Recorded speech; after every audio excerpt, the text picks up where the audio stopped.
Let's lead our panel discussion off with this today. We're joined by Matt Thistlethwaite and the Liberal Senator Holly Hughes. Again, good morning to you both. We've got an assassination attempt on Donald Trump. We will start there today. I'll just start with you, Matt. Can I ask you what you make of this, just the state of things right now in America?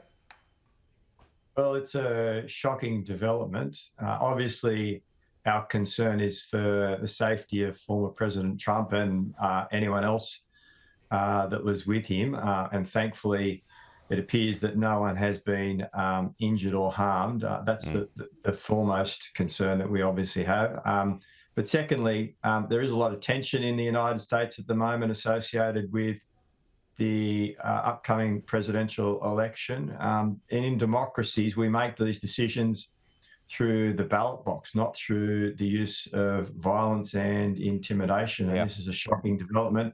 Thankfully, the alleged perpetrator has been apprehended, and the FBI are continuing their investigations.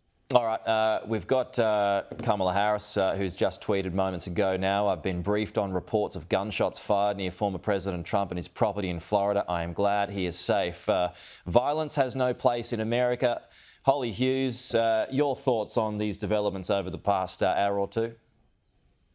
Oh, I'd just like to echo what Matt said with regards to the safety of President Trump, as well as the Secret Service and anyone else that was on the golf course. But I mean, this is where we see the power of words can impact how society behaves. And we've seen such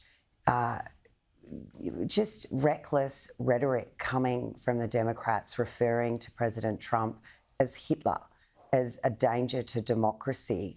And it's always, it'll be interesting to see after the first assassination attempt, we did see that rhetoric toned down.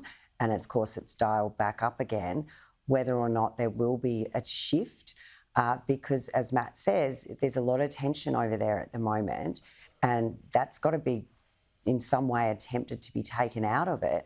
And some of this rhetoric that's being used, people that are unstable or people that have very extreme views, can see this as taking it into their own hands. And that's a very, very dangerous state of affairs. Okay, a couple of minutes left just to talk about a couple of local issues. And Holly, I'll stay with you here because you've got some polling that's very much in your favour this morning. In fact, it has you forming a minority government next time around. Have you got some pep in your step this morning over this?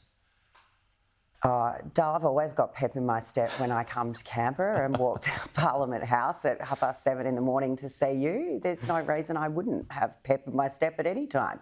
But look, polls come and go. We're seeing them. I really would think that they're staying, if you look at what's happening up and down, pretty stable. I think people do need to be aware that minority government is something that's real and something that could be very, very bad for our country. But obviously the local government elections in New South Wales showed not great results for Labor in a lot of its heartland.